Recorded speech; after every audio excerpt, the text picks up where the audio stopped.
Números, capítulo 3, a partir do versículo 1, diz assim: Esta é a história da descendência de Arão e de Moisés, quando o Senhor falou com Moisés no Monte Sinai. Os nomes dos filhos de Arão são Nadab, o mais velho, Abiú, Eleazar e Itamar. São esses os nomes dos filhos de Arão, que foram ungidos para o sacerdócio e que foram ordenados sacerdotes. Nadab e Abiú, entretanto, caíram mortos perante o Senhor quando lhe trouxeram uma oferta com fogo profano no deserto do Sinai. Como não tinham filhos, somente Eleazar e Itamar serviram como sacerdotes durante a vida de Arão, seu pai. O Senhor disse a Moisés: Mande chamar a tribo de Levi e apresente-a ao sacerdote Arão para auxiliá-lo. Eles cuidarão das obrigações próprias da tenda do encontro, fazendo o serviço do tabernáculo para Arão e para toda a comunidade. Tomarão conta de todos os utensílios da tenda do encontro, cumprindo as obrigações dos israelitas no serviço do tabernáculo. Dedique os levitas a Arão e a seus filhos. Eles serão escolhidos entre os israelitas para serem inteiramente dedicados a Arão. Encarregue Arão e os seus filhos de cuidar do sacerdócio. Qualquer pessoa não autorizada que se aproximar do santuário terá que ser executada. Disse também o Senhor a Moisés: Eu mesmo escolho os levitas entre os israelitas em lugar do primeiro filho de cada mulher israelita. Os levitas são meus, pois todos os primogênitos são meus.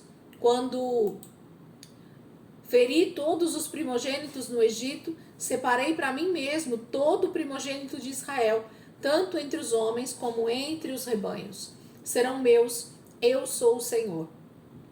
E o Senhor disse a Moisés no deserto do Sinai: Conte os levitas pelas suas famílias e seus clãs. Serão contados todos os do sexo masculino, de 1 mês de idade para cima.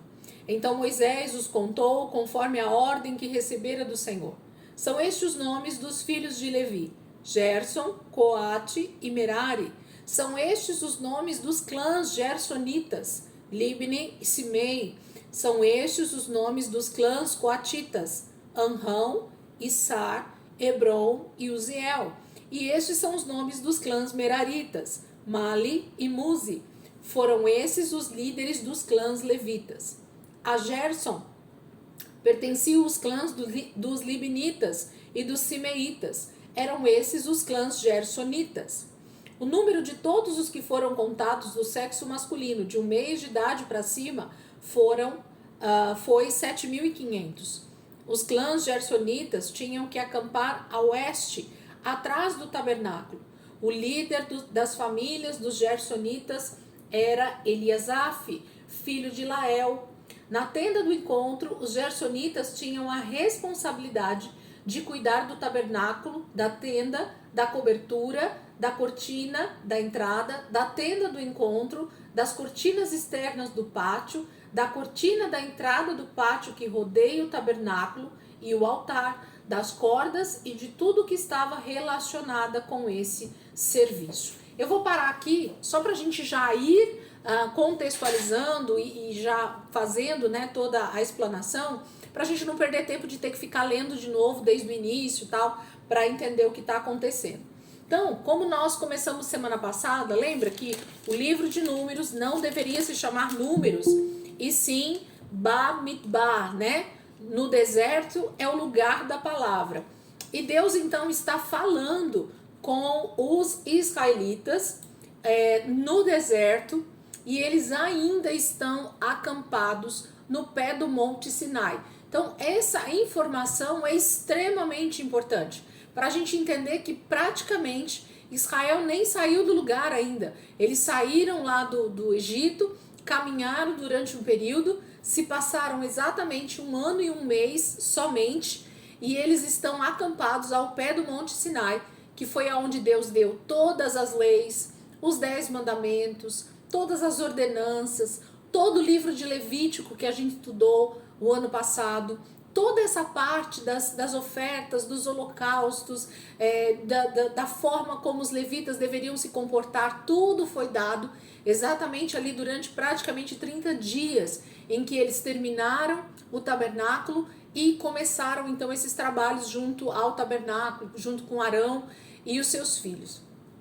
E o capítulo 3, então, vai falar agora não mais das tribos, das outras tribos de Israel, que a gente viu e contou, e eles contaram e fizeram todo o recenseamento, né? Aqui no capítulo 1 e no capítulo 2, o Senhor pede esse recenseamento, essa contagem, né? Mas ele pede para contar os homens de 20 anos para cima, porque esses homens deveriam ser então recenseados para o alistamento no exército de Israel. Então, qual era o motivo para que eles fossem recenseados, para que eles fossem contados, né? Para que houvesse esse alistamento. Então, havia um exército se levantando, Deus estava chamando o seu povo para se alistar nesse grande exército, que seria o exército de Israel, porque eles iriam começar a caminhar agora pelo deserto. Deus estava com eles, a gente sabia muito bem disso, mas agora eles tinham não somente a presença de Deus, através ali do tabernáculo, através da tenda do encontro, através do lugar santo dos santos, da arca da aliança que estava ali dentro daquele lugar, né? A própria presença do Senhor constantemente com eles. Deus habitava no meio do povo de Israel a partir desse momento. Então o Senhor começa a dividir todas as tarefas e tudo que eles iam ter que fazer a partir desse momento. Tudo que eles iam precisar fazer durante essa caminhada no deserto, o Senhor então começa a dar as instruções para Moisés e para Arão, e eles repassando então para todo o povo de Israel. Então capítulo 1 e capítulo 2 de Números fala desse grande recenseamento das 11 tribos e de como o Senhor então separa. Eu mandei uma foto, não sei se vocês imprimiram ou se vocês abriram essa foto, e como é importante ver aquela imagem de que o tabernáculo está bem no meio, né, a tenda do encontro, o tabernáculo no meio do deserto. Ao redor do tabernáculo então ficaria as tendas dos sacerdotes e dos levitas. Então mostra lá onde a tenda de Arão ficaria, a tenda dos seus filhos e a tenda das outras famílias, né, dos levitas, que é o que a gente vai ver aqui no capítulo 3. E depois disso havia uma forma exata que Israel deveria acampar: a leste, a oeste, norte e sul. Cada tribo tinha o seu lugar específico para acampar ao redor do tabernáculo. Então percebem que as casas, as tendas dos israelitas, elas não ficavam espalhadas. Não havia as tribos misturadas, não havia o acampamento bagunçado. Havia uma ordem de acampar e uma ordem para marchar. Então, tanto para andar pelo deserto, quanto para se acampar, parar, eles tinham uma forma exata para isso. Então, aquela foto que eu mandei para vocês fala exatamente sobre isso. É bom a gente visualizar, porque ajuda a gente a compreender o texto e ajuda a gente a entender por que Deus está fazendo isso. Qual é o motivo, né, que o Senhor está organizando o seu povo daquela maneira. Então, o capítulo 3 vai falar exatamente agora sobre as responsabilidades dos levitas, dessa tribo que o Senhor separa para ele. Então, dentro da tribo de Levi, havia um dos filhos, né, de Levi, era justamente a família de Arão, que passa a ser então a família sacerdotal, a primeira família de sacerdotes diante do Senhor. Então, a partir desse momento, o Senhor institui o sacerdócio em Israel. Lá no capítulo 19 de Êxodo, ele queria que todo Israel fosse uma nação de sacerdotes. Todos. Deus não ia tirar ninguém dessa função de ser um sacerdote. Mas como o povo prefere não se santificar a tal ponto, porque é difícil, né, mortificar a carne, então eles dizem: não, Moisés, santifique-se você e nós então ouviremos o que Deus falar através de você. Então o Senhor, entendendo que o povo não vai se santificar e eles vão morrer se eles não se santificarem e forem para a presença de Deus, então Deus separa para ele somente a tribo de Levi. Alguém falou alguma coisa? Quer perguntar aí?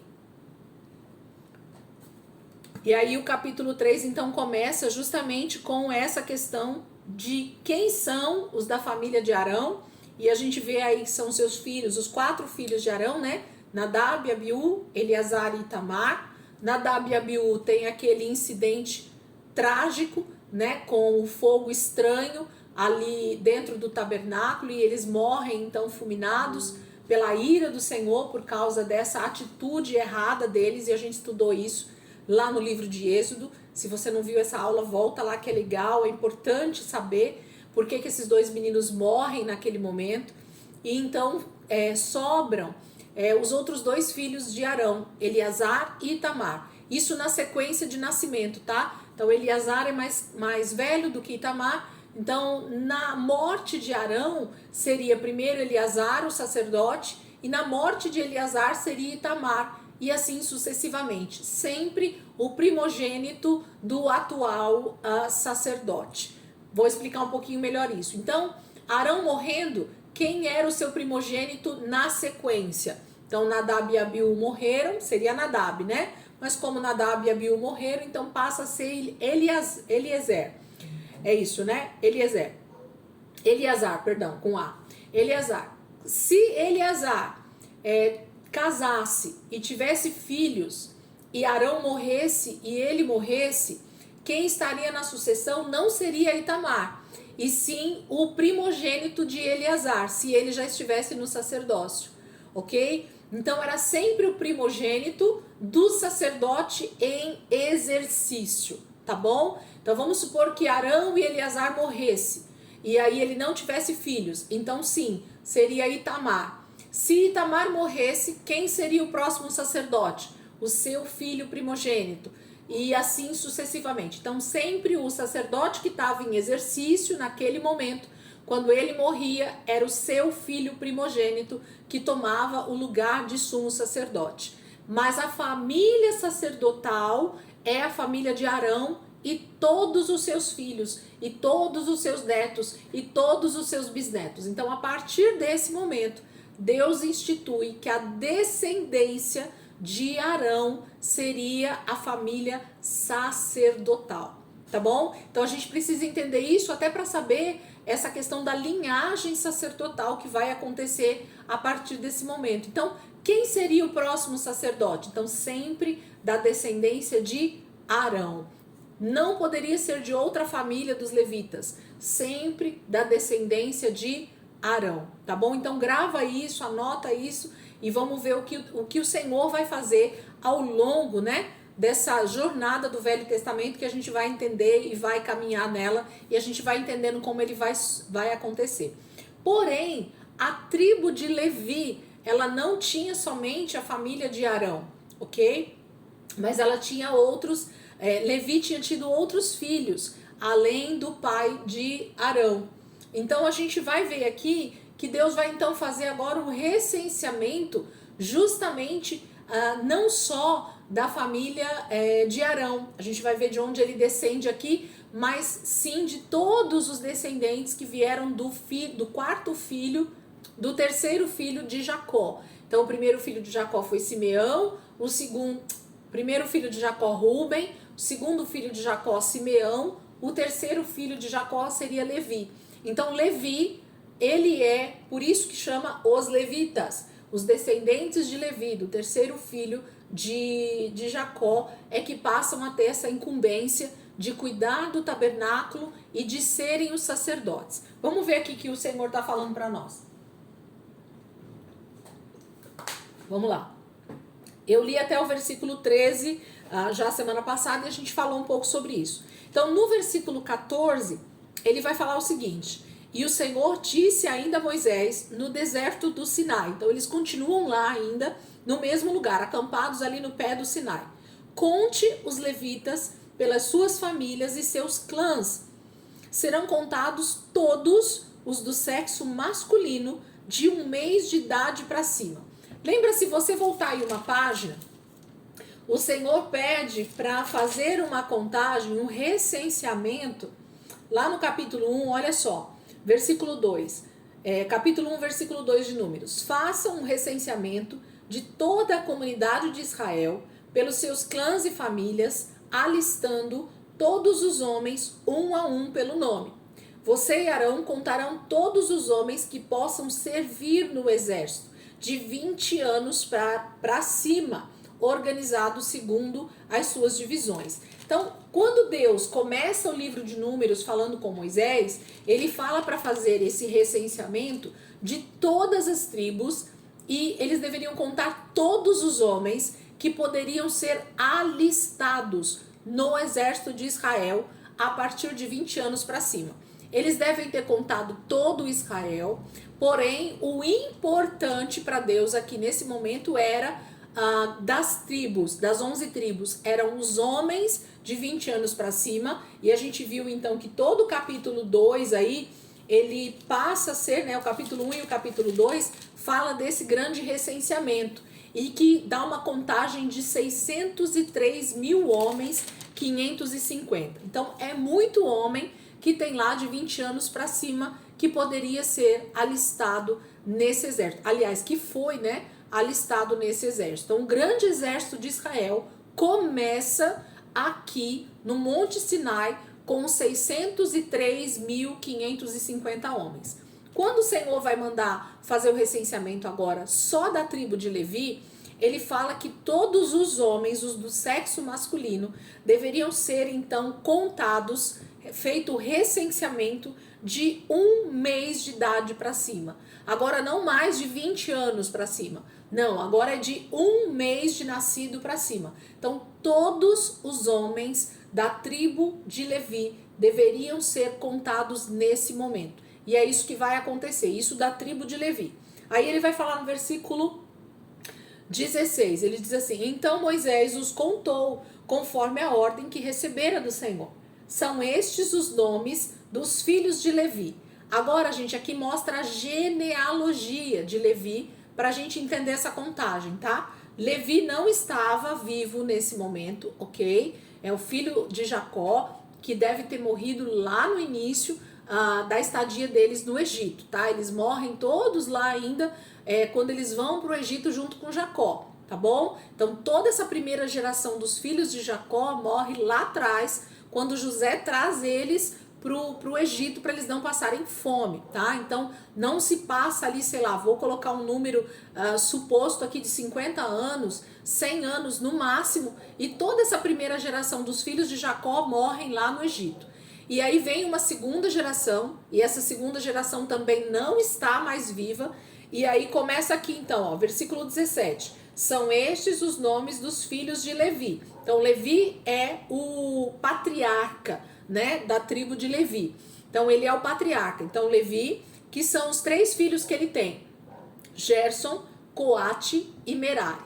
Esses 3 filhos Levi ainda tem quando eles ainda moram em Canaã, junto com o pai Jacó. Quando eles se mudam para o Egito, levados por José, Levi já tinha esses filhos. Se você voltar lá para Gênesis, você vai ver isso lá na genealogia das pessoas que vão para o Egito junto com Jacó. Aquelas 70 pessoas da família de Jacó que vão para o Egito, Gerson, Coate e Merari, eles estão incluídos lá. Então aqui o livro de Números está mostrando para nós a genealogia e não quem está sendo contado nesse momento. Ainda não é a contagem. Ele está dando só a genealogia. Então os filhos de Levi são Gerson, Coate e Merari. Então Levi teve 3 filhos homens. Ele deve ter tido mais mulheres? Com certeza. Mas de homens, Levi, filho de Jacó, teve somente Gerson, Coate e Merari. Ok?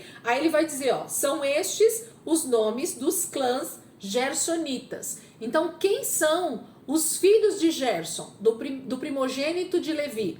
Os 2 filhos que ele teve homem foram Libni e Simei. Então, tá mostrando um pouco mais da genealogia de Levi. Então, o Gerson, o filho primogênito de Levi, ele teve Libni e Simei. São os 2 filhos de Gerson. Ele teve mais mulheres? Com certeza. Mas filhos homens, Gerson só teve esses 2, Libni e Simei, senão teria mais nomes aqui.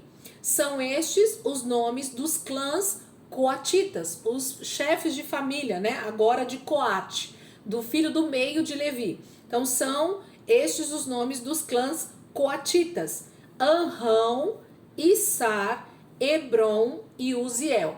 Então Coate, o filho de Levi do meio, Ele teve 4 filhos homens e com certeza muito mais mulheres também. Mas os 4 filhos dele foram Anrão, Issar, Hebron e Uziel. Então Coate, o filho de Levi, teve 4 filhos homens. Depois fala sobre os clãs no versículo 20. E esses são os nomes dos clãs meraritas. Os filhos de Merari, né? Mali e Muzi. Então Merari só teve 2 filhos homens igual Gerson, que teve Libni e Simei. Então Merari também só tem 2 filhos homens e provavelmente teve outras filhas mulheres. Mas Deus está focando nos homens, né? Que é o importante dentro da linhagem. Foram esses os líderes dos clãs levitas. Então, quando ele fala sobre esses nomes aqui, gente, nenhum desses homens aqui estão vivos nesse momento. Eles só são escritos para que ficasse registrado a sua genealogia. Então, eles começam pela cabeça, né, que é Levi, que é o patriarca ali dessa tribo de Levi, mostra os 3 filhos dele e mostram os seus netos, que são os filhos dos filhos, ok? Então mostra aqui para nós até o versículo 20, essa primeira e segunda geração, ok? Levi, seus 3 filhos e os seus netos. Quando começa no versículo 21, ele começa a dizer qual a função que o clã gersonita vai ser responsável dentro da tribo de Levi. Eu mandei um outro quadro agora há pouco, que mostra exatamente isso que a gente vai ler aqui no capítulo 3. Ele fala assim no versículo 21, capítulo 3, 21. A Gerson pertenciam os clãs dos Libnitas e dos Simeitas. Então, ele põe, igual a gente fala assim, onde você nasceu? Ah, eu nasci em São Paulo. O que você é? Paulista. Então, é isso que está mostrando aqui para nós, tá bom? Os filhos de Libni, que era um dos filhos de Gerson, ele se torna a família dos Libnitas. E o Simei, que é o outro filho de Gerson, se torna o clã dos Simeitas, tá bom? Então tá dando aí um nome para o clã, para a família deles, que corresponde justamente ao nome do pai, do patriarca, ok? Eram esses os clãs gersonitas. Então os 2 homens, filhos de Gerson, fazem o clã dos gersonitas, ou dos Libnitas e dos Simeitas. Então, toda vez que a gente vê o clã gersonita, a gente vai ver essa genealogia aí sendo descrita, tá bom? Versículo 22. O número de todos os que foram contados do sexo masculino de 1 mês de idade para cima foi 7.500. Então, nesse momento, ali no deserto do Sinai, quando eles começaram a contar a família do clã de Gerson, desse filho de Levi, eles encontram 7.500 homens, somente homens, de 1 mês de idade para cima, tá bom? Então, do clã gersonita, versículo 23, eles tinham que acampar a oeste, atrás do tabernáculo. Então, a tribo de Levi, assim como as outras 11 tribos, eles também tinham um local específico para se acampar ao redor do tabernáculo. Também tá lá na foto que eu mandei para vocês. Então, o clã gersonita, os filhos de Gerson, da tribo de Levi, eles tinham um lugar a oeste do tabernáculo, que era na parte de trás do tabernáculo. Eles tinham que acampar ali, ao redor do tabernáculo, porém na parte de trás era onde essa tribo ficava. O líder das famílias dos gersonitas, nesse momento, aí agora é esse momento aqui da contagem, era Eliasaf. Então, o homem mais velho, nesse momento, do clã gersonita, que estava acampado ali no Sinai, junto com os outros israelitas, era esse Eliasaf, que ele era filho de Lael. Então, essa aqui é uma genealogia que já está sendo descrita do clã gersonita. Depois eu vou mandar uma outra imagem para vocês que mostra todos os levitas, desde Levi até o final ali em Malaquias, tá? Eu vou mandar uma foto para vocês, é bem interessante, dá para ver ali a genealogia dos homens, tá? De quem foi passando as funções aí do começo até o fim. Então, nesse momento, o líder dos gersonitas é esse carinha aqui chamado Eliasaf, que ele era filho de Lael. Versículo 25. O que eles iam ter que fazer? Agora mostra qual é a função do que eles vão cuidar do tabernáculo. Eles iam fazer tudo referente a isso que está escrito aqui. Deus estava separando a função dos 3 clãs de Levi, ok? Do clã Gersonita, do clã Coatita e do clã Merarita. Deus separa as funções. Então, eles não iam fazer o que eles queriam no tabernáculo. Não, eles iam fazer aquilo que Deus estava estipulando para eles fazerem do início agora até o final. Até hoje, se houvesse o tabernáculo montado, as tribos de Levi estariam cuidando exatamente da mesma coisa, tá bom? Então esse é o trabalho que os gersonitas vão fazer. Versículo 25. Na tenda do encontro, ou no tabernáculo, os gersonitas tinham a responsabilidade de cuidar do tabernáculo, da tenda, da sua cobertura, da cortina da entrada da tenda do encontro, das cortinas externas do pátio, da cortina da entrada do pátio que rodeia o tabernáculo e o altar, das cordas e de tudo o que estava relacionado com esse serviço. Então, se uma corda ficasse muito velha, era eles que tinham que produzir uma outra corda. Se alguma coisa fosse danificado em alguma cortina, era a tribo, o clã gersonita que cuidava. Quando tinha que desmontar o tabernáculo, quem desmontava essa parte das cortinas, das cordas, da tenda ali, das coberturas da tenda, que eram 4 coberturas, quem fazia essa parte? O clã gersonita. Então o clã coatita e o clã merarita não mexia em nada que era esse serviço. Então o clã gersonita, esses 7.500 homens, a partir desse momento, eles sabiam qual era a função deles no tabernáculo, auxiliando Arão. Parece pouco o serviço, mas eu vou dizer para vocês que provavelmente não era. Era muito, porque eles tinham que auxiliar a cada vez que era desmontado e montado esse tabernáculo para carregar durante as caminhadas deles pelo deserto até chegar em Canaã. Então tudo que eles iam fazer no tabernáculo, dessa parte que a gente acabou de ler, era do clã gersonita. Vamos continuar a leitura? Eu vou ler todo o coatita agora, 27 em diante. A Coate pertenciam os clãs dos Anramitas, dos Izarritas, dos Hebronitas e dos Uzielitas. Eram esses os clãs coatitas. O número de todos os do sexo masculino de 1 mês de idade para cima foi 8.600. Os coatitas tinham a responsabilidade de cuidar do santuário. Os clãs coatitas tinham que acampar no lado sul do tabernáculo. O líder das famílias dos clãs coatitas era Elisafã, filho de Uziel.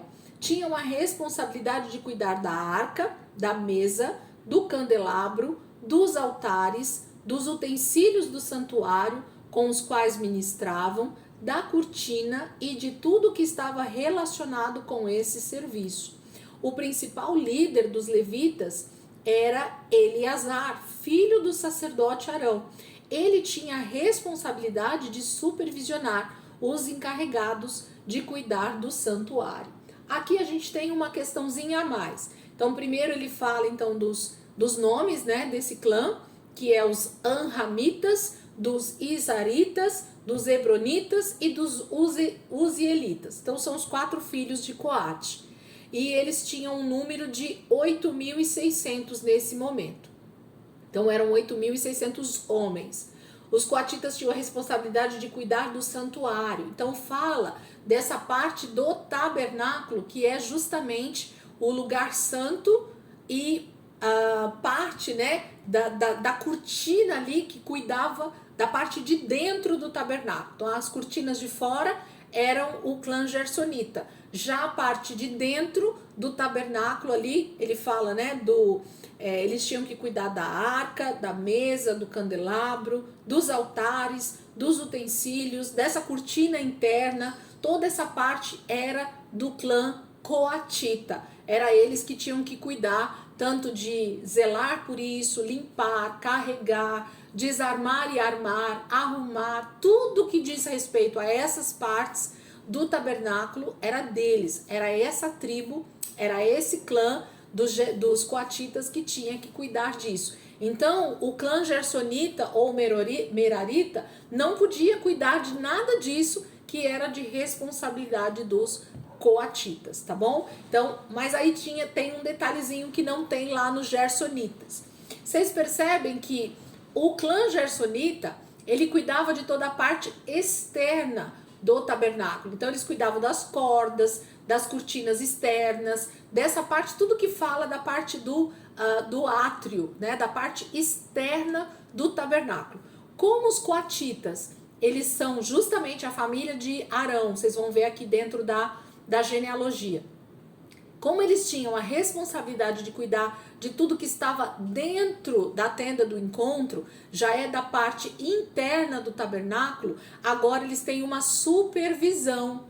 A supervisão de um dos filhos de Arão, de um dos sacerdotes, né? Então, agora eles têm a supervisão no versículo 32, olha só. O principal líder dos levitas era Eleazar. Então, um dos filhos de Arão agora, ele é o principal líder dos levitas. Então, para auxiliar o pai Arão, que é o sacerdote, Eleazar, que seria o próximo a assumir esse lugar, ele se torna um líder principal dos levitas. E aqui ele então fica com a responsabilidade de supervisionar os encarregados de cuidar do santuário. Então, tudo que tinha a ver com os utensílios de dentro do santuário, da tenda do encontro, era a tribo de Coate, era o clã de Coate, dos coatitas que cuidava, e tinha a supervisão de Eleazar, desse sacerdote, do filho de Arão. Então ele tinha que supervisionar para ver se tudo estava em ordem, se eles estavam fazendo corretamente todo o trabalho ali no tabernáculo, porque tudo se tratava da glória de Deus, da presença de Deus, dos utensílios consagrados a Deus. Nada podia ser negligenciado, gente, literalmente. Era algo totalmente santo. Deus habitava naquele lugar, a presença de Deus estava ali constantemente. Se eles fizessem algo com algum utensílio daquele tabernáculo que saísse fora do que Deus havia determinado, qualquer um deles poderia morrer ou trazer uma maldição terrível para o meio de Israel. Isso nós estamos falando da presença de Deus, isso nós estamos falando de coisas santas e não de coisas profanas, comuns. Era a própria presença do Senhor cuidando ali, sendo cuidado por esses homens. E o detalhe aqui deles terem um sacerdote supervisionando isso é porque o sacerdote tinha essa responsabilidade de fazer com que tudo permanecesse exatamente como Deus havia determinado, em santidade, em consagração, sendo utilizado para a coisa certa. Imagine um homem desse aqui me pega uma peça dessa do tabernáculo e coloca no lugar errado, ou deixa alguma outra pessoa tocar, né, no candelabro ou em qualquer peça. Tudo era muito bem cuidado, zelado, era a presença de Deus no meio deles. Deus havia consagrado tudo isso para a sua própria presença. Nós temos que ter zelo com a nossa vida, viu, irmãos? Irmãs, né? Nós estamos em mulheres aqui, hoje acho que não tem homem nenhum. Então, meninas, nós temos que ter um zelo por esse templo aqui do Espírito Santo, pela nossa vida, que a gente muitas vezes não tem nem noção. E a gente às vezes negligencia o cuidado com o nosso corpo, com o templo do Espírito Santo, achando que tudo isso aqui é algo comum, é algo para ser usado de qualquer forma, e não é. Nós somos a habitação do Senhor, e nós somos todas sacerdotes do Senhor. Então nós precisamos cuidar muito bem de tudo isso. Vamos lá, versículo 33, vamos para a família de Merari, tá? A Merari pertenciam os clãs dos Malitas e dos Musitas. Eram esses os clãs meraritas. O número de todos os que foram contados do sexo masculino, de um mês de idade para cima, foi 6.200. O líder das famílias dos clãs meraritas era Zuriel, filho de Abiail. eles tinham que acampar no lado norte do tabernáculo. Os meraritas tinham a responsabilidade de cuidar das armações do tabernáculo, de seus travessões, das colunas, das bases, de todos os seus utensílios e de tudo que estava relacionado com esse serviço, bem como das colunas do pátio ao redor com suas bases, suas estacas e suas cordas. E acamparam a leste do tabernáculo em frente da tenda do encontro, e acamparam a leste do tabernáculo em frente da tenda do encontro, Moisés, Arão e seus filhos. Tinham a responsabilidade de cuidar do santuário em favor dos israelitas. Qualquer pessoa não autorizada que se aproximasse do santuário teria que ser executada.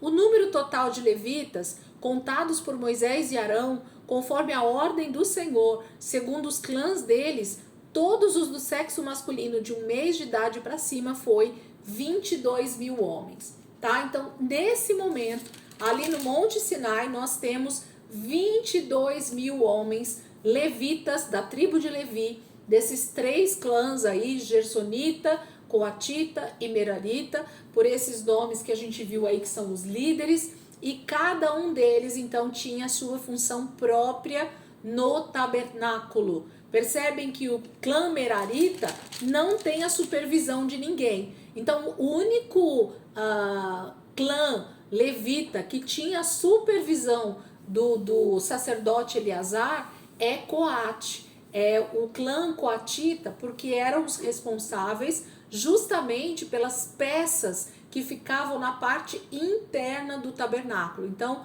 toda a parte mais importante do tabernáculo era cuidado pelo clã coatita, tá bom? Então, era pela família de Coate, que inclusive Arão está dentro dela, e eles é que eram os responsáveis, então, por cuidar de toda a parte interna do tabernáculo. Toda a parte externa era um cuidado pelas pelos outros 2 clãs, pelo clã Gersonita e pelo clã Merarita. Eles tinham aí as suas funções dentro do serviço, né, do tabernáculo, e fazer aí as funções, e mostra cada uma das coisas. No versículo 38 fala a posição das tendas de Moisés, de Arão e dos seus filhos, né, de Eleazar e Itamar. Então essas 4 tendas, a tenda de Moisés, a tenda de Arão, a tenda de Eleazar e a tenda de Itamar, eles deveriam ficar a leste do tabernáculo, na frente, né? Na frente da tenda do encontro, na frente da entrada, né? Da tenda do encontro era o lugar onde eles teriam que armar as suas tendas e morar, né? Enquanto eles estivessem acampados. Eles não podiam ficar no lado norte, eles não podiam ficar do lado leste, do lado oeste, eles não podiam ficar a sul, eles tinham que ficar a leste, na frente da entrada do tabernáculo. Justamente por todo o cuidado que eles tinham que ter para com o tabernáculo. Eles eram os principais. A família sacerdotal tinha que estar à frente ali da entrada da tenda do encontro, porque todo o trabalho sacerdotal, então, estava nas mãos da família de Arão, principalmente, tá bom? E aí fala dessa totalidade de 22.000 homens, ok? Versículo 40 até o final, para a gente terminar o capítulo 3. E o Senhor disse a Moisés: conte todos os primeiros filhos dos israelitas, do sexo masculino, de 1 mês de idade para cima, e faça uma relação de seus nomes. Dedique a mim os levitas em lugar de todos os primogênitos dos israelitas, e os rebanhos dos levitas em lugar de todas as primeiras crias dos rebanhos dos israelitas. Eu sou o Senhor. E Moisés contou todos os primeiros filhos dos israelitas, conforme o Senhor lhe havia ordenado.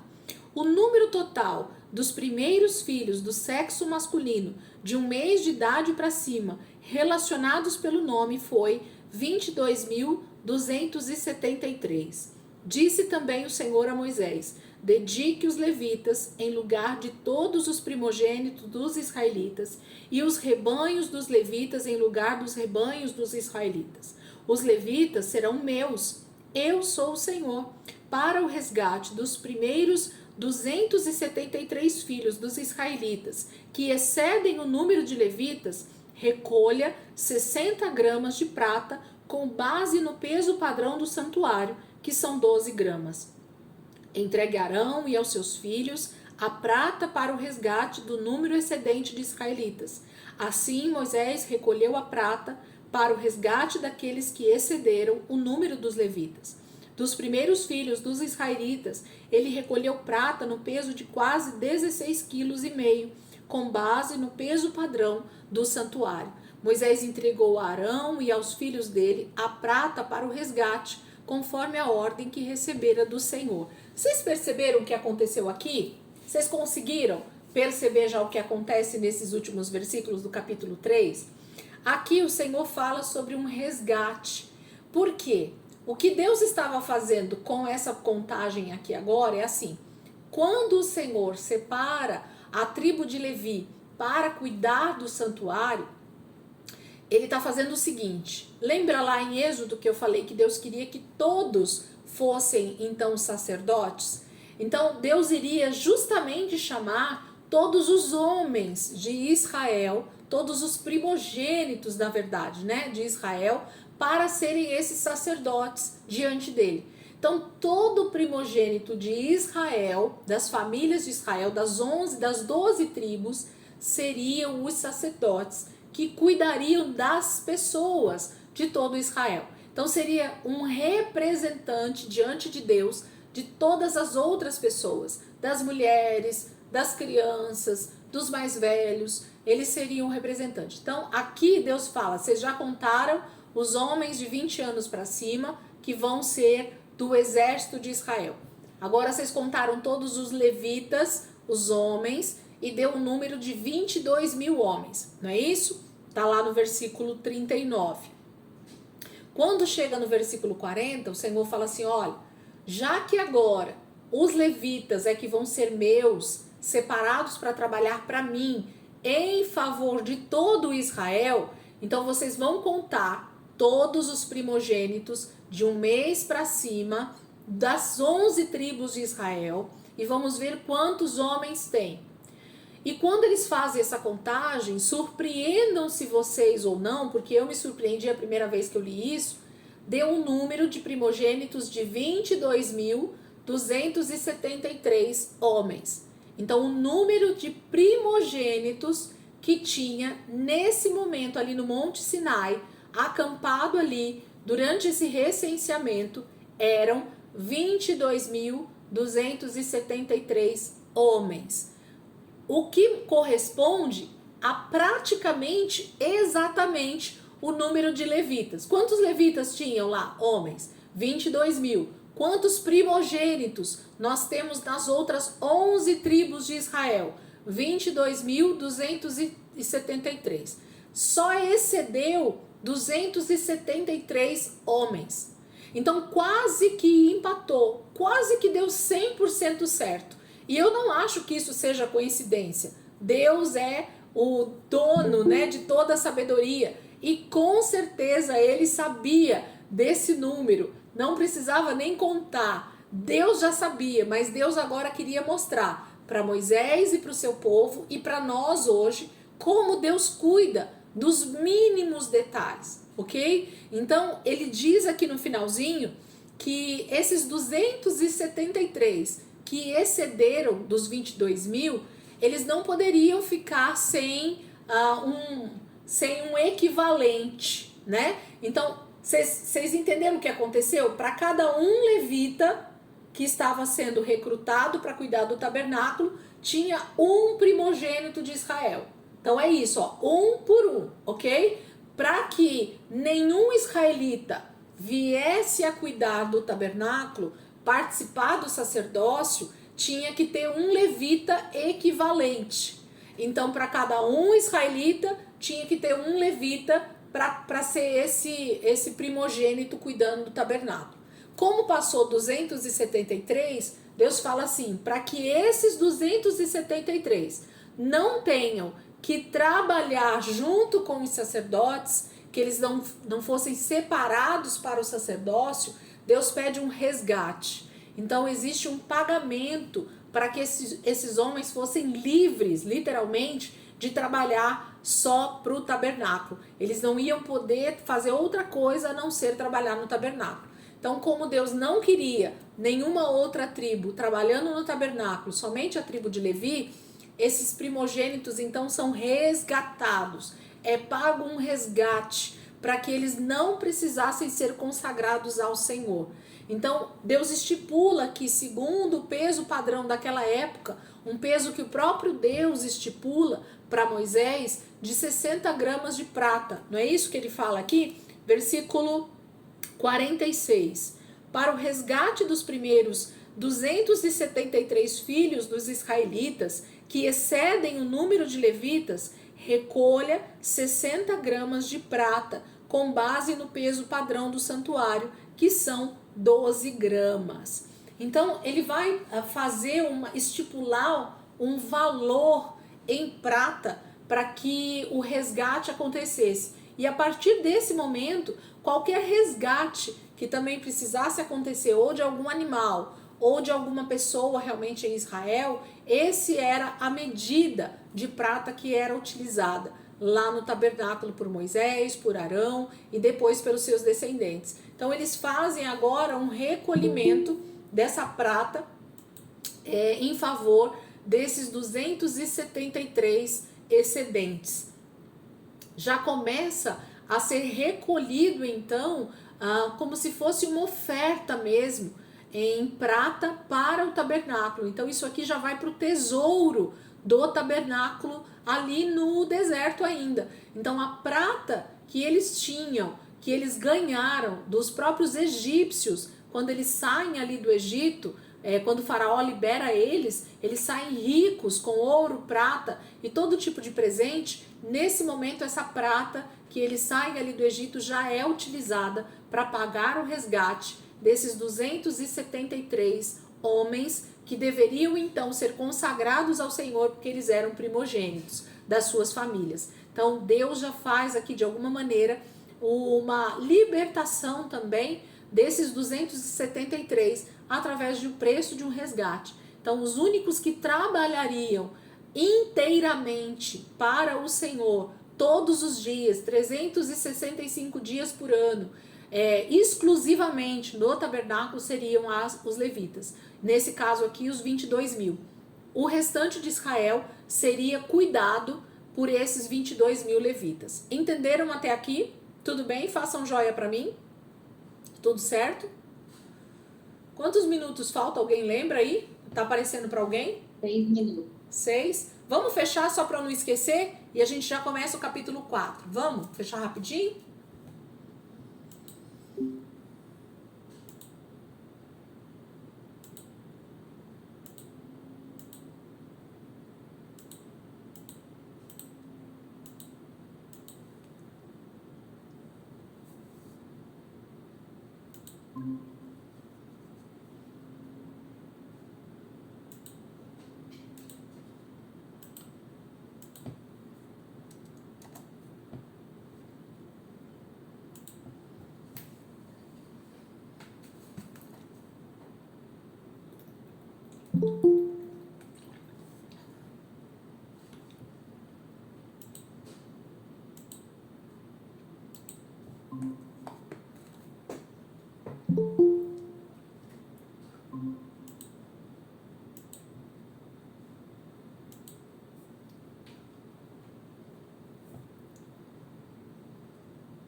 Vamos lá para o capítulo 4, então, seguindo aí. Capítulo 4 agora. Então, a gente vai fazer primeiro esses primeiros 20 versículos que vai falar sobre a família de Coate, na verdade dos Gersonitas, depois dos Meraritas e assim sucessivamente. Vamos ver aqui. Capítulo 4.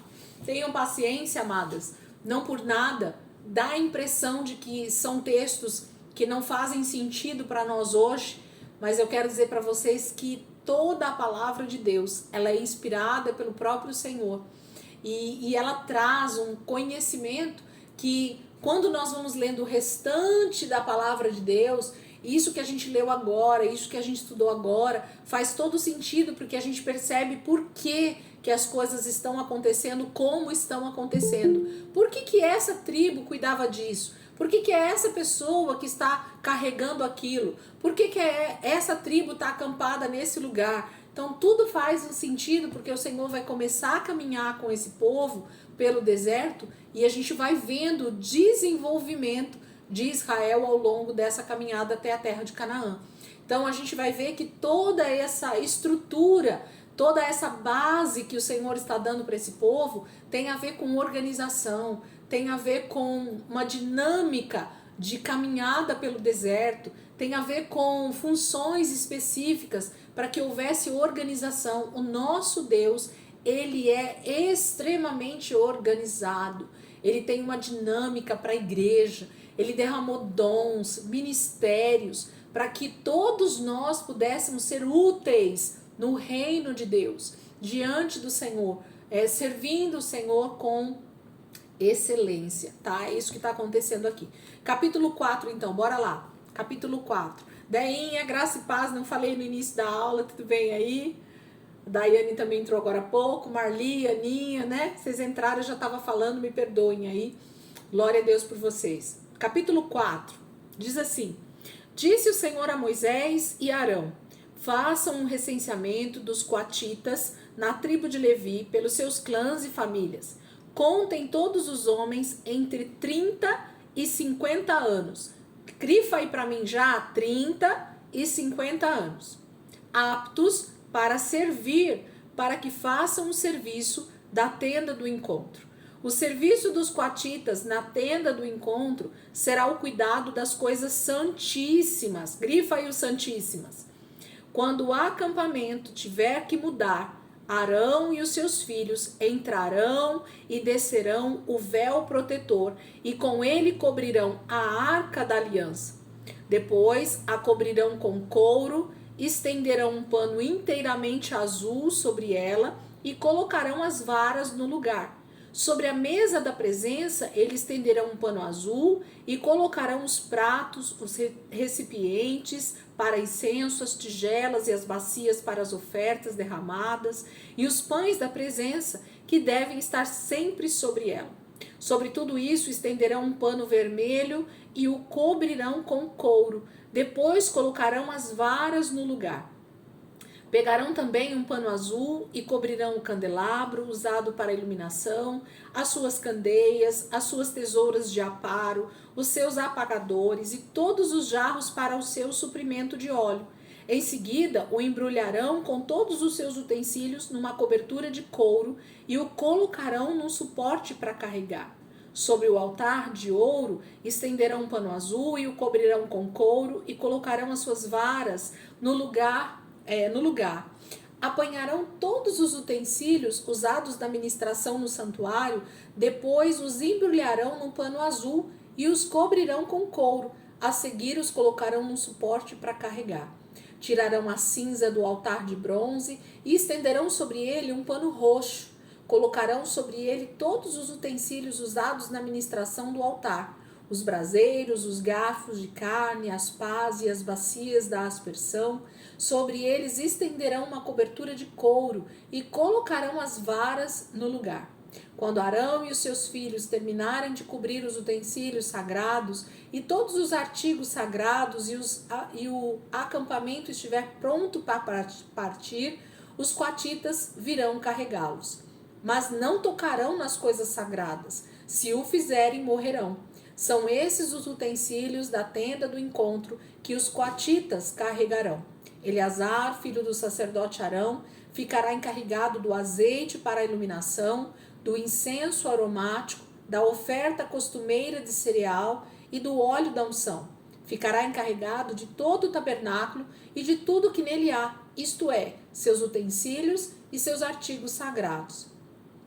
O Senhor disse ainda a Moisés e Arão: não permitam que o ramo dos clãs coatitas seja eliminado dentre os levitas, mas para que continuem vivos e não morram quando se aproximarem das coisas santíssimas, Arão e os seus filhos entrarão no santuário e designarão a cada homem a sua tarefa e o que deverá carregar.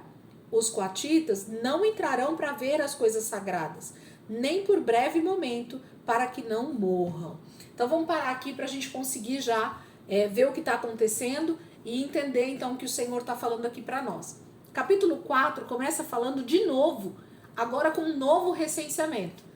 Percebem que Deus está sendo didático, Deus está sendo paciente e Deus está ensinando o seu povo detalhe por detalhe.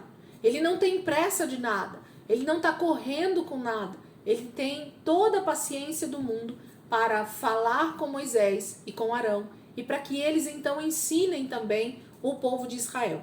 E aqui ele está separando agora, essa nova contagem tem a ver com a separação dos homens da tribo de Levi que poderão servir no tabernáculo diretamente. No capítulo 3 a gente tem a contagem de todos os levitas para que fosse feito esse comparativo com todos os primogênitos de Israel. Então aquele recenseamento do capítulo 3 tem a função de mostrar para o povo de Israel que cada levita é responsável diretamente com o Senhor por um primogênito de Israel. Então Deus está cobrindo todo o povo de Israel através dos levitas, fazendo com que em lugar dos primogênitos que seriam dele, os levitas seriam esses responsáveis por cada família, por cada primogênito de todas as tribos de Israel. Então, o capítulo 3 fala de um recenseamento de um mês para cima, para que fosse visto que existia um equiparativo ou uma forma muito próxima de primogênitos e de levitas. Então, os levitas eram agora, estavam no lugar desses primogênitos de todo Israel.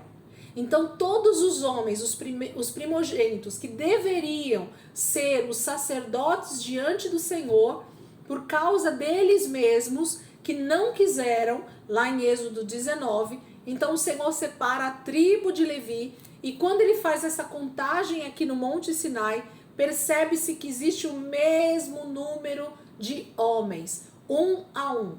Os 273 que passou foram comprados então por aquilo que Deus estipulou e ficou tudo 0 a 0, deu tudo certo.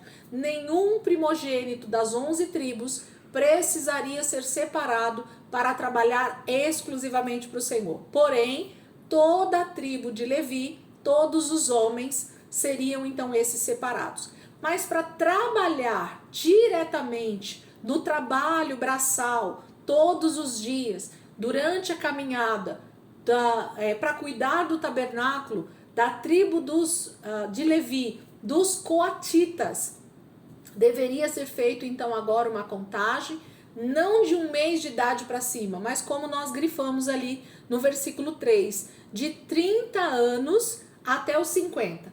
Então, as pessoas que estavam aptas, os homens que estavam aptos a trabalhar no tabernáculo, eles deviam ter entre 30 e 50 anos, ok? Então, todos os levitas da tribo de Coate, que poderiam servir diretamente a Arão, não eram todas as idades, não eram todos os homens, mas eram os homens de 30 anos até os 50. Então, durante 20 anos, os homens da tribo de Levi estavam disponíveis para trabalhar para o Senhor diretamente no tabernáculo. Antes dos 30 não podia e depois dos 50 também não podia mais. Eles já deveriam ser separados, ou depois dos 50 a gente chamaria isso de aposentadoria nos nossos dias, e antes dos 30 eles eram ainda imaturos, eles não tinham maturidade, ou eles não tinham idade suficiente para ser responsável para cuidar ali das coisas do tabernáculo. Tudo bem até aqui? Então é disso que Deus está falando. Fora isso, Deus começa a dizer que eles teriam todas as responsabilidades lá com a parte do tabernáculo, que a gente viu no capítulo 3, o que eles iam cuidar, mas Deus vai estipulando que Eleazar, os filhos de Arão, antes que os filhos de Coate carregassem isso, esses utensílios sagrados, essas coisas santíssimas que ele fala no versículo 4, o serviço dos coatitas na tenda do encontro será o cuidado das coisas santíssimas. Então toda a família dos coatitas, eles tinham a responsabilidade de cuidar de toda a parte interna, como nós lemos no capítulo 3.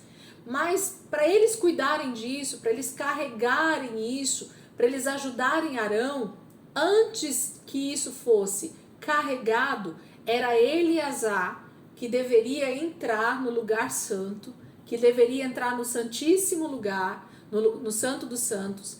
E quando esse tabernáculo fosse ter que ser desmontado, ele entraria primeiro e cobriria cada um dos utensílios com esses panos que já existiam dentro do tabernáculo. Então eu não vou ler de novo para a gente não perder tempo, mas vocês perceberam que sobre cada utensílio ali do tabernáculo, a partir do versículo 5, ele vai falar de um tipo de tecido, né, que era coberto, e esses tecidos já estavam ali dentro do próprio tabernáculo, eram as cortinas, eram as coberturas que estavam por cima. Então esses tecidos, o couro, ele não estava ali por acaso. Cada vez que o tabernáculo precisava ser desmontado, Eleazar, o filho de Arão, que era um dos sacerdotes, ele entrava primeiro, desmontava essas cortinas, enrolava, embrulhava esses utensílios santíssimos, a arca da aliança,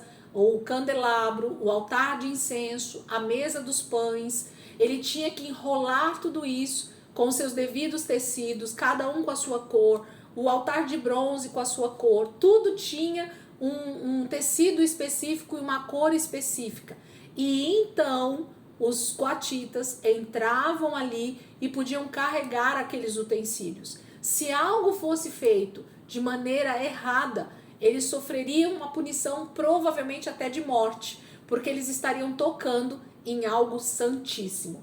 A presença de Deus estava ali, era a própria presença de Deus o tempo inteiro ali naqueles utensílios. Então, tanto a família de Arão quanto os coatitas precisavam estar sempre se lembrando de santificação, de purificação, porque eles não poderiam fazer nada ali dentro da tenda do encontro que fosse de alguma maneira, que eles estivessem de alguma maneira em pecado, impuros, porque eles estariam trabalhando, cuidando de coisas santíssimas. Era da própria presença do Senhor que eles estavam mexendo, né? Manuseando. Então tudo era com muita reverência, com muito cuidado, com muito zelo, com muita excelência.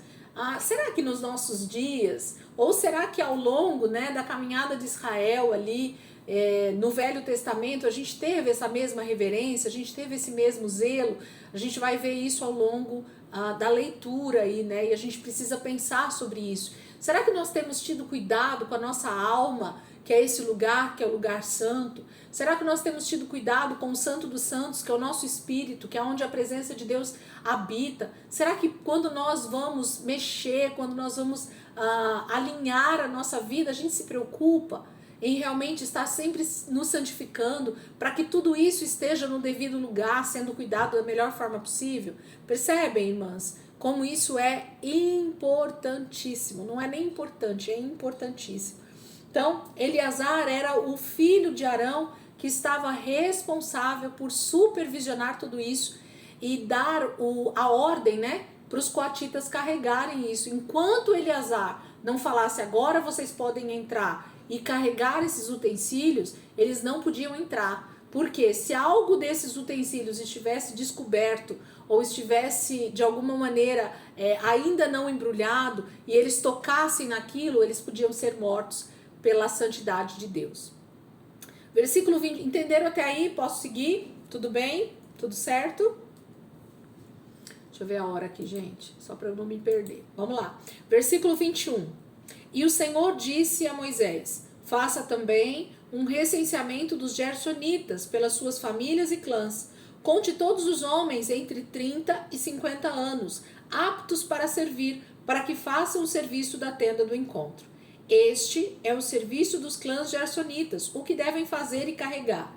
Eles levarão as cortinas internas do tabernáculo, a tenda do encontro, a sua cobertura, a cobertura externa de couro, as cortinas da entrada da tenda do encontro. Farão tudo o que for necessário com aquelas coisas e com as cortinas externas do pátio que rodeia o tabernáculo e o altar, com a cortina da entrada, com as cordas e com todos os utensílios usados em seu serviço.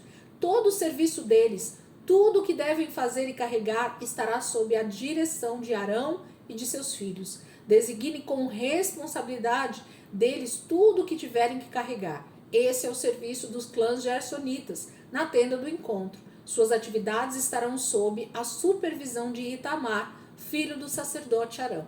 Então agora quem está responsável por cuidar desses homens, que também é só dos 30 aos 50, que vai carregar e cuidar de toda essa parte que a gente acabou de ler, é a tribo dos Gersonitas, né, o clã dos Gersonitas, e quem iria supervisionar para ver se eles estavam fazendo tudo certinho era Itamar, o outro filho de Arão, ok? Que era o último filho, o filho mais novo de Arão. Então ele ficava responsável por supervisionar o clã gersonita, que ia cuidar de todas essas cortinas, de toda essa parte aí interna e externa do tabernáculo na hora de carregar, de montar e de desmontar.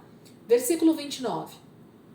Conte os meraritas, conforme os seus clãs e famílias, todos os homens entre 30 e 50 anos, aptos para servir, para que façam o serviço da tenda do encontro. Esta é a responsabilidade deles no serviço que deverão realizar na tenda do encontro. Carregar as armações do tabernáculo, seus travessões, suas colunas e suas bases, bem como as colunas do pátio que rodeia a tenda, com suas bases, suas estacas e suas cordas, todos os seus utensílios e tudo o que está relacionado com o seu uso. Designe a cada um aquilo que deverá levar. Esse é o serviço dos clãs meraritas. Todo o serviço deles na tenda do encontro estará sob a supervisão de Itamar, filho do sacerdote Arão. Então Itamar cuidaria tanto dos homens do clã gersonita quanto do clã merarita. E Eleazar cuidaria dos coatitas. Como a parte mais importante do tabernáculo estava com os coatitas, então era Eleazar, esse próximo sacerdote que cuidava. Itamar estava um pouco abaixo do irmão, nesse caso, né, de estar no lugar de sacerdote, então ele ficava com essa outra supervisão do clã gersonita e do clã merarita, dessas outras obrigações que eram um pouco menos importantes nessa questão de escala, tá? Não que era menos importante no sentido de responsabilidade ou de santidade, mas ele estava ali cuidando de outras áreas que o irmão não precisaria cuidar, e o irmão focaria então na parte mais importante do tabernáculo, ok? Então nós estamos falando de todo o serviço que os levitas faziam. Lembra que semana passada eu falei que a gente fala aí, né, a Rose, como do louvor, geralmente, os levitas, né, Rose? Quantas vezes você foi chamada de levita, né? Você já carregou alguma tenda lá na igreja? Já lavou algum banheiro? Já carregou instrumento? Não, né, Rose? É sempre a parte só de cantar, e a galera acha que por causa disso são chamados levitas. E a gente está vendo aqui que de levita essa galera do canto não tem nada, né? Porque eles teriam toda a responsabilidade, literalmente, todo o tabernáculo. Não era só a parte da cantoria, porque aqui nem cantoria não tinha, ok? No tabernáculo de Moisés não existia música, ok? Era só a parte realmente de sacrifícios, de adoração ao Senhor com a santidade e com os sacrifícios que eles deveriam fazer. Só vai entrar música já no templo de Salomão, com Davi, quando Davi entende que a presença de Deus merece louvor e adoração também com música. Então ele vai instituir isso lá no segundo templo, tá bom? Então aqui Levita só fazia esses serviços que nós estamos vendo e que eram extremamente importantes, e deveria ter muito zelo, Muita santidade envolvida nisso, tá bom? Vamos lá? Terminar aqui. 34, versículo 34. Até o final. Moisés, Arão e os líderes da comunidade contaram os coatitas conforme seus clãs e famílias, todos os homens entre 30 e 50 anos, aptos para servir, para que fizessem o serviço da tenda do encontro. Foram contados, conforme os seus clãs, 2.750 homens. Esse foi o total de recenseados dos clãs coatitas que serviam na tenda do encontro. Moisés e Arão os contaram de acordo com a ordem do Senhor anunciada por Moisés. Os gersonitas foram contados conforme os seus clãs e famílias, todos os homens entre 30 e 50 anos, aptos para servir, para fazer o serviço da tenda do encontro. Foram contados conforme os seus clãs e famílias, 2.630. Esse foi o total de recenseados dos clãs gersonitas, que serviam na tenda do encontro. Moisés e Arão os contaram de acordo com a ordem do Senhor. Os meraritas foram contados conforme os seus clãs e famílias, todos os homens entre 30 e 50 anos, aptos para servir, para fazer o serviço da tenda do encontro. Foram contados conforme os seus clãs, 3.200. Esse foi o total de recenseados dos clãs meraritas, que serviam na tenda do encontro. Moisés e Arão os contaram de acordo com a ordem do Senhor, anunciada por Moisés. Assim Moisés e Arão e os líderes de Israel contaram todos os levitas, conforme os seus clãs e famílias, todos os homens entre 30 e 50 anos de idade, que vieram para servir e carregar a tenda do encontro, somavam 8.580. Conforme a ordem do Senhor, anunciada por Moisés, a cada um foi designado o seu trabalho e foi dito que deveria carregar. Assim foram todos contados conforme o Senhor tinha ordenado a Moisés. Perceberam que bacana? Existia um grupinho aí de 10, 20, 30 trabalhadores, gente? Não, eram exatamente 8.580 homens, só entre 30 e 50 anos, que trabalhavam ativamente na tenda do encontro. Vocês acham que era pouco trabalho, gente? Não era, ok? E com certeza existia sim uma escala de trabalho, eles se dividiam para que ficasse mais tranquilo para todo mundo, mas cada um desses clãs da tribo de Levi sabia exatamente o que eles precisavam fazer e como eles precisavam estar aptos a servir. Esse aptos a servir não é à toa que está aqui. Por quê? Porque isso fala de condicionamento físico, isso fala de não ter nenhum defeito, literalmente, né? Não ter nenhum defeito físico, não estar impuro. Então, por que eles tinham um número tão grande de homens recenseados? Porque Deus tinha essa preocupação de separar tantas pessoas para o cuidado do tabernáculo, porque não podia ter ninguém que não estivesse apto nesse trabalho. Então, se tivesse alguém que estava impuro, essa pessoa tinha condições de não estar ali no trabalho e ter outro homem no seu lugar fazendo o trabalho naquele dia.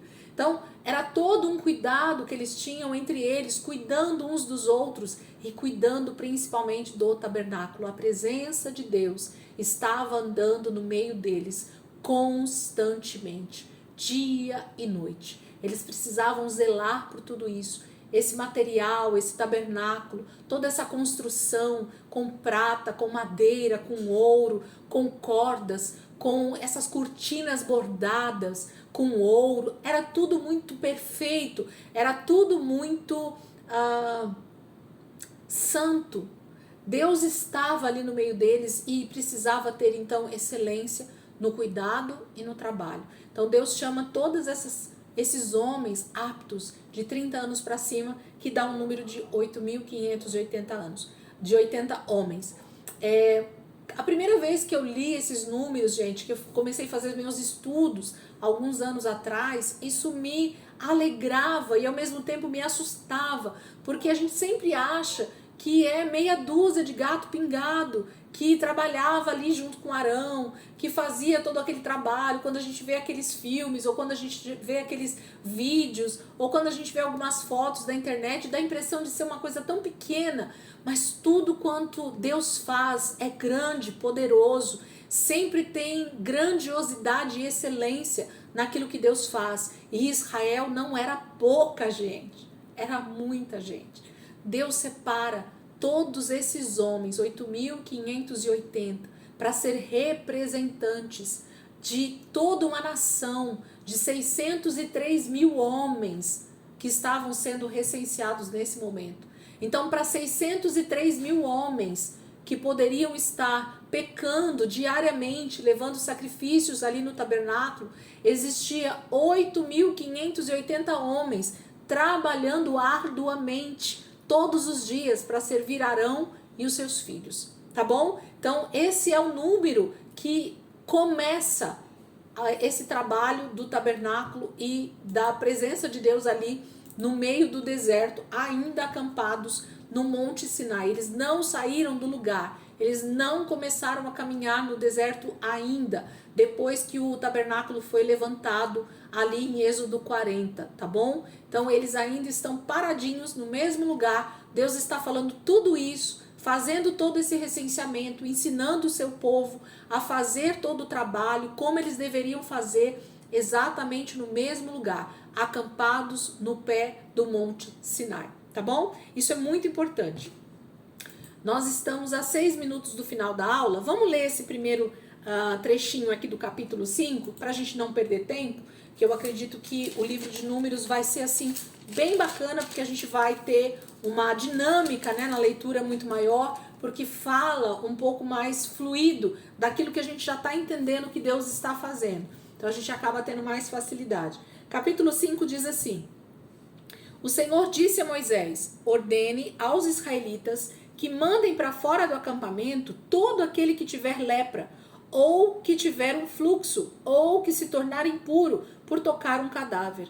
Mande-os para fora do acampamento, tanto homens como mulheres, para que não contaminem o seu próprio acampamento, onde habito entre eles. Os israelitas assim fizeram e os mandaram para fora do acampamento, como o Senhor tinha ordenado a Moisés. Versículo 5. E o Senhor disse a Moisés: diga aos israelitas, quando um homem ou uma mulher prejudicar outra pessoa e, portanto, ofender o Senhor, será culpado. Confessará o pecado que cometeu, fará a restituição total, acrescentará 1/5 a esse valor e entregará tudo isso a quem ele prejudicou. Mas se o prejudicado não tiver nenhum parente próximo para receber a restituição, esta pertencerá ao Senhor e será entregue ao sacerdote, juntamente com o carneiro com o qual se faz propiciação pelo culpado. Todas as contribuições, ou seja, todas as dádivas sagradas que os israelitas trouxerem ao sacerdote, pertencerão a ele. As dádivas sagradas de cada pessoa pertencem a ela, mas o que ela der ao sacerdote pertencerá ao sacerdote. Aqui nós temos duas situações. Eu vou falar sobre essas duas porque é bem simples, bem fácil para a gente entender.